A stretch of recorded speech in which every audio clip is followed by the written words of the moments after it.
सर्वप्रथम सर्वांचं आपल्या टेकबॉय मराठी या यूट्यूब चॅनेलवर सर्वांचं स्वागत। तर आज तुम्हाला सांगणार आहे झिप फाईल कशा पद्धतीतून बनवायची असते। सर्वात महत्त्वाचा व्हिडिओ आहे, कारण की बऱ्याचशा जणांना झिप फाईल बनवता येत नाही।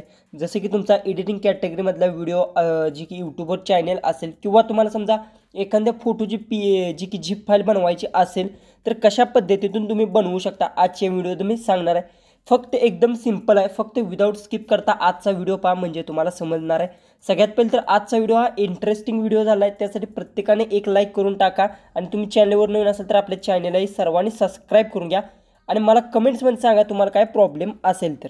तर आजचा जो व्हिडिओ आहे तो आपण लगेच स्टार्ट करू। सगळ्यात पहिले तर सांगतो तुम्हाला जे की मी स्टेप्स सांगणार त्या स्टेप बाय स्टेप तुम्ही फॉलो करा।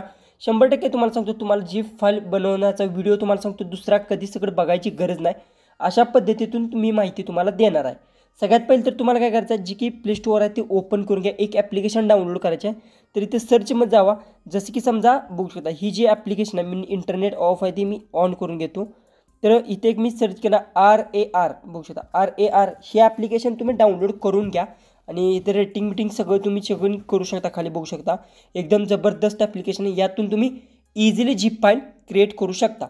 सगळ्यात पहिले तर परत काय करायचं, डाउनलोड केल्यानंतर डायरेक्ट तुम्ही इथून ओपन करून घ्या। ओपन केल्यानंतर सगळ्यात पहिले तर तुम्हाला सांगतो तुम्हाला इथे एक परमिशन मागेल, आला होते सगळ्या परमिशन तुम्ही जी फाईल बनवायची असेल तर ती कशा पद्धतीतून बनवू शकता ते तुम्हाला मी सांगतो। जसं की समजा आपण इथे एक फोटो सिलेक्ट करू आणि तुम्हाला सांगतो झिप फाईल कशा पद्धतीतून क्रिएट करायची। जसं की इथे एक मी फोल्डर सिलेक्ट करतो, जे की यातील मी फोटो आहेत माझे, जे की 1 4 ते 5 मी अशा पद्धतीतून फोटो सिलेक्ट केलेले आहेत। असे मी फोटो सिलेक्ट केलेले आहेत। सिलेक्ट केल्यानंतर इथे वर बघू शकता तुम्हाला एक प्लसचा आयकॉन दिसत असेल, ॲरोन मी दिसत असेल तुम्हाला, तेव्हा क्लिक करून घ्या। क्लिक केल्यानंतर सगळ्यात पहिले तर आपल्याला इथे झिप सिलेक्ट करायचं, जे की RAR आहे, तिथून तुम्हाला इथे झिप सिलेक्ट करायचा आहे। त्यानंतर इथे जे काय तुम्ही नाव देऊ शकता, जसे की तुम्हाला कुठलं नाव द्यायचं आहे। जसं की माझं नाव आता समजा मी इथे देतो, जसे तुम्हाला कुठलं नाव द्यायचं आहे ते तुम्ही अशा पद्धतीतून देऊ शकता।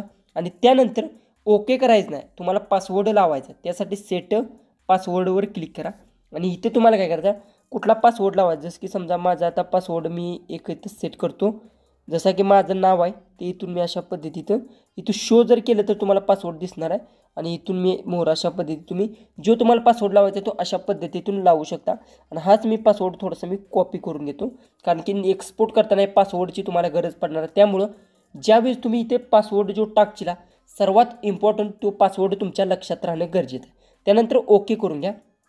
ओके केलं आहे आपण, त्यानंतर इथे तुम्ही ओके करून घ्या। ओके केल्यानंतर तुमची जी फाईल आहे ती क्रिएट झाली आहे, बघू शकता रोहित सवाशी झिप फाईल क्रिएट झाली आहे। तर आपल्याला ही एक्सपोर्ट करायची आहे, तर कशा पद्धतीतून करू शकता, सगळ्यात पहिले तरी सिलेक्ट करा।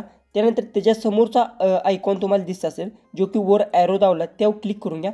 क्लिक केल्यानंतर तुम्हाला इथं एक्सपोर्टचा ऑप्शन भेटून जाईल, जो की तुम्हाला इथे एक्सपोर्टचा ऑप्शन इथे बघू शकता काहीसा असा इंटरफेस येईल। तर तुम्हाला इथे काय करायचं, ओके करून घ्यायचं आहे। ओके केल्यानंतर इथे तुम्हाला पासवर्ड जो की मग जो आपण पासवर्ड टाकायला तो अशा पद्धतीतून पासवर्ड टाकायचा आणि त्यानंतर ओके करून घ्यायचा। जी की फाईल आहे ती आपली एक्सपोर्ट झालेली आहे। ओके, तर तुम्हाला आता ह्याच्यातून तर समजलं RAR हे ॲप्लिकेशन जे आहे त्यातून समजलं। आता तुम्हाला सांगतो हे आपण बघू आपल्या फाईल मॅनेजरमध्ये आल्या का नाही, ती सगळ्यात पहिले तर आपण इथून चेकिंग करू। जे की माझ्याकडे फाईल मॅनेजर असेल ती मी बघतो। फाईल मॅनेजरमध्ये मला वाटतं फाईल मॅनेजरमध्ये येत पण असेल पण नसेल, पण इथे आपण बघू जी की आपली कुठल्या फोल्डरमध्ये आलेली आहे ती सगळ्यात पहिले तर इथून चेकिंग करू, जे की इंटरनेट स्टोरेजमध्ये कुठं आले आहे का आपण चेकिंग करू। तर ह्या माझं दुसरे एक मी फाईल मॅनेजर आहे ते ओपन करून घेतो। सर्वात महत्त्वाची गोष्ट की इथून इंटरनेट स्टोरेज असेल इथे, तर इथून आपल्याला जो की इथे फोल्डर्स मी जो की पिक्सलॅब फोल्डर ओपन करून घेतो। ओपन केल्यानंतर जे काही एखाद्या वेळी तुमची इथे फाईल्स जी असत्या ती येत नाही, त्यासाठी इथून तुम्ही सर्चसुद्धा करू शकता।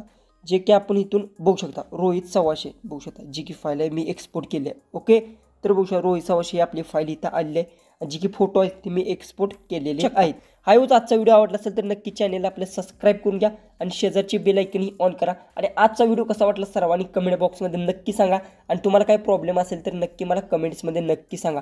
तर चला आपण भेटू उद्याच्या एक नवीन इंटरेस्टिंग व्हिडिओमध्ये।